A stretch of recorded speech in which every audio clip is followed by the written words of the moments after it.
What is up, YouTube? Today I'm coming back at you with another gaming pickups video, and yes, I finally have another gaming pickups video for you guys. I don't have a whole lot, but these three things are pretty cool, I think, and one of them is something I've been looking for a long time, and it was pretty pricey, so that's why I only have 3 games for you.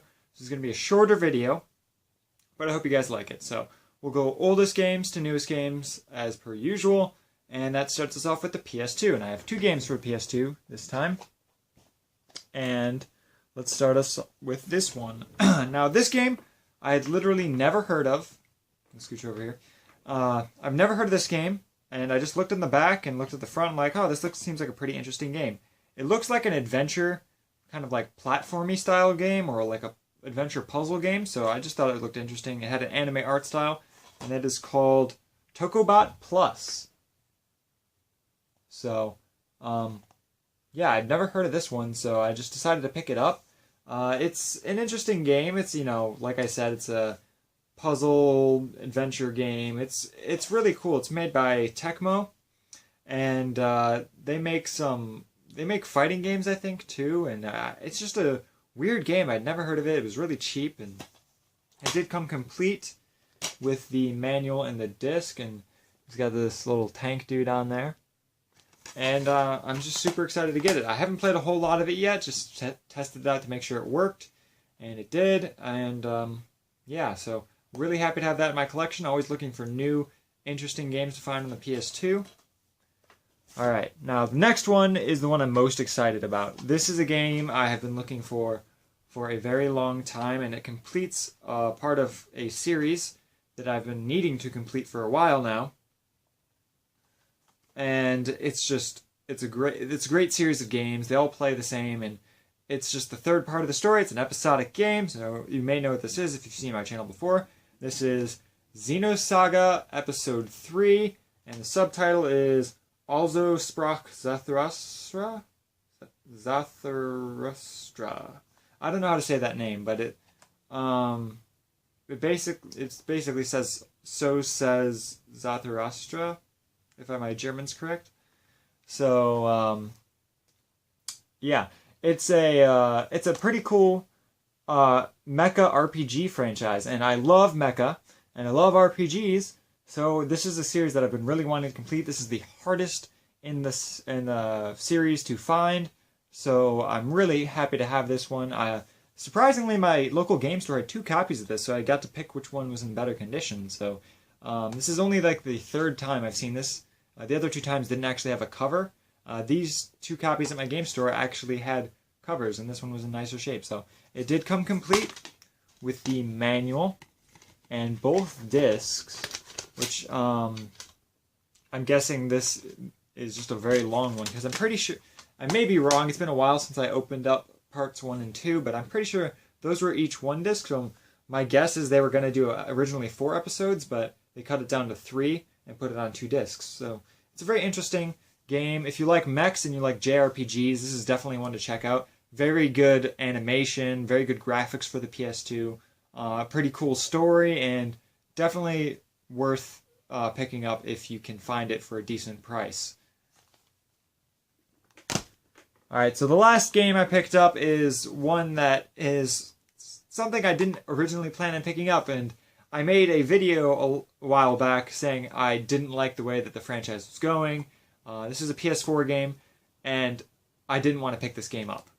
But, considering the price that I found it at my local game store, it was used, I decided, you know what? Why not? For that price, I'll get it, especially since it's a newer game.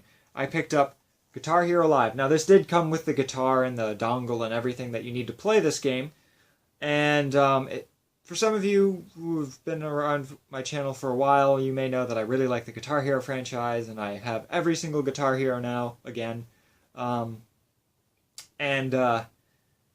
I didn't originally like this because they switched from the 5-button format to the 6-button double stack format, which is really weird. Now that I've played this game, and I have beaten this one, it's not as bad as I originally thought. Do I still wish they kept the 5-button format? Yes, I do.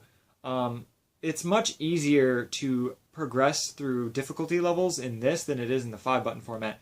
For instance, I basically had to start from scratch on this because I did play an expert in the 5-button format. In the 6-button format, since it's a completely new setup, I basically started at regular, and I'm already up to expert. So I've only had the game for 2-3 weeks. It just takes some getting used to. I beat the game on regular, and then I started playing it quick play a lot, and I'm already up to expert. So it's a decent game. The songs on here aren't the greatest. A lot of the song choices are kind of eh. All the good songs are basically saved for their online-only mode called Guitar Hero TV, which I don't like the way they did that. And the live-action cutscenes kind of get repetitive after a while. So, do I think this is an okay game? Yeah. Would I recommend paying $60+? Would I recommend paying anything more than $40 for this? No. I picked mine up for $20, so with everything. So I definitely don't recommend paying anything more than $40 because you can find it cheaper. But yeah, so I'm really excited to get the Rock Band game. I really want to get that still, but that's everything I picked up. Yeah, so if you guys are new to my channel or haven't been around for very long, you know that I annually do collection updates, and October is my annual PS2 collection update, so that'll be coming around soon, so be sure to check that out when it comes around and get pumped because I have a pretty big PS2 collection. It's going to be like a long video, probably around half an hour, maybe a little bit more. And yeah, I did pick up one other thing, but I'm not sure if you guys are interested. I'm going to probably do another video on it later, its own independent video. I picked up this at the flea market for $4. This has nothing to do with gaming, by the way, so if you're interested in only gaming stuff, you can leave now. Peace. I picked this up. This is a Polaroid camera.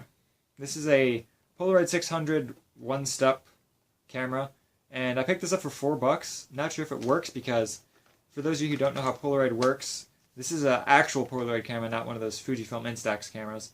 I do photography as well, not just some hipster with a Polaroid camera. I actually have a real camera and some lenses as well. Some nice lenses, but I've never done instant film before. My family growing up never had instant film. My mom always used Kodak roll film, and so a lot of people grew up with Polaroid. I have never have. Only reason I picked this up is it's really clean. Like, it looks brand new. Like, I'll open up the rollers. You can see the rollers down there. It looks like it's never been shot at all. And it was sitting at a flea market for $4. I'm like, I'll probably use this more than anybody else there. And so I was just like, you know what?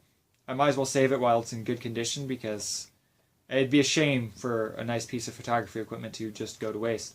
And so yeah, I have no idea if this works because the battery is in the film packs, and I don't have any film packs because Polaroid stopped making film in 2008. So I ordered some Impossible Project film, and that's coming in the mail.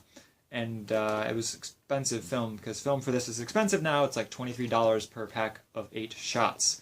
So we'll see if this works. If not, I wasted $23. But yeah, that's the last thing I picked up. And yeah, let me know what you guys think of this video. If you guys like it, leave a like. If you don't, whatever.